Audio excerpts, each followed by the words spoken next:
We're continuing our close-up series. This week we've been exploring Russia's third largest region, Tumen, in western Siberia. This time we're taking you to some towns and villages that bring you an authentic Siberian flavour.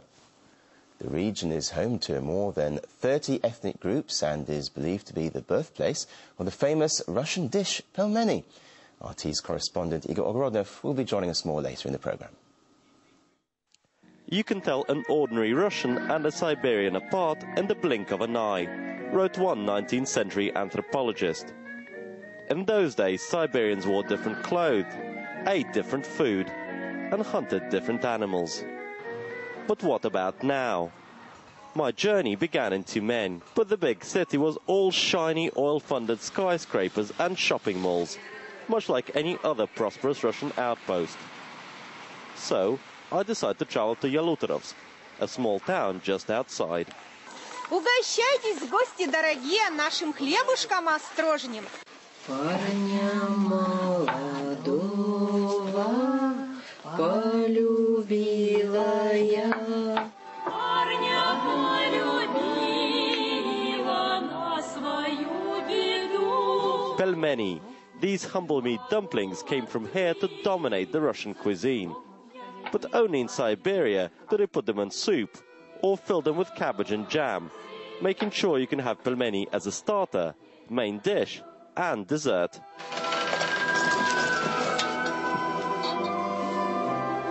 At the beginning of winter, the whole family gathers at the table every evening to make pelmeni. Once we have made enough, we freeze them outside and eat them the whole winter. Yet I wasn't sure I'd received the authentic Siberian experience. So off I went to the taiga, the wild coniferous forest that carpets the local landscape.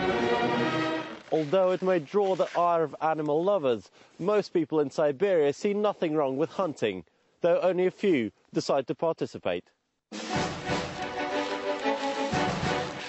Вова, ты на ту сторону пойди.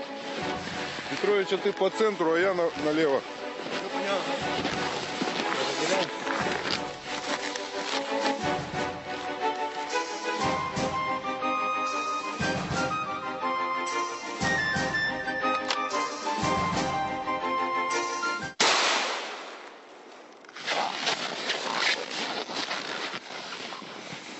Смотри, куница. Видишь какая? I still felt like a tourist, so I ventured even further.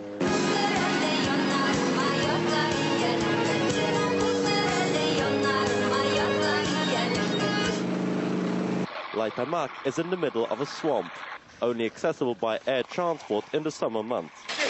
In winter, a path is cleared through the ice.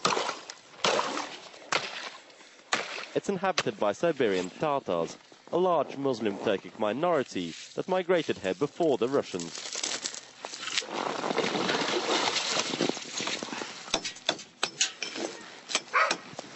I was born here. I grew up here.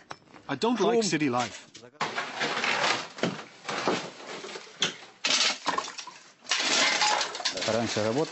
I used to have a job driving a tractor, but now times have changed. There are no jobs. I just live off what I grow and catch. And this is real Siberia. Maybe not the stuff of tourist brochures, but distinctive enough to show that after all these years, Siberia is still not quite like anywhere else. Igor Ogorodov, RT, Tumen region. And in fact, we can join our correspondent Igor Ogorodov live now from the Tumen region. Now, Igor, what makes this Siberian region so special for everyone? Well, there are several answers to this, because when you're talking about the Tumen region, you're not just talking about the cities and you're not just talking about the countryside, and there's a lot of difference between the two. If you go to Tumen, you wouldn't actually notice very much difference between it and any other kind of rich, prosperous Russian place. There are a lot of new buildings. You get all the same chain restaurants as you'd expect to get anywhere else. You get all the same shops and all the same facilities. And the people here, they imitate the lifestyles of people in Moscow. They listen to Russian music from the capital. They listen to Western music. They watch Western films. They have all the facilities to lead the modern lifestyle. But in order to find the real kind of special, different Siberia, you'd have to go to the places like the village, which you can see in my report, where we visited. And, you know, you could see that how relatively poor this village was, but also how difficult the life there was. Not only is it inaccessible, but they don't even have basic electricity for more than 6 or 7 hours a day. They get it in the evening, between, say, 7 o'clock in the evening and 11 at night, and also for 1 hour in the morning. The rest of the time, they don't even have electricity, not to mention anything like running water. And particularly when you're talking about winter, when you're talking about temperatures of minus 35, imagine what it's like to be living without electricity or hot water. It obviously makes their lives much more difficult. So if we're talking about how different Siberia is, you definitely have to talk about different places to find out. Now, also, I've got with me Agrippina Polomarchuk, who's a local journalist, and you probably know more about Siberian traditions than I do. What is so different about Siberia? You know, first of all, it's about how to live against this cold, you know.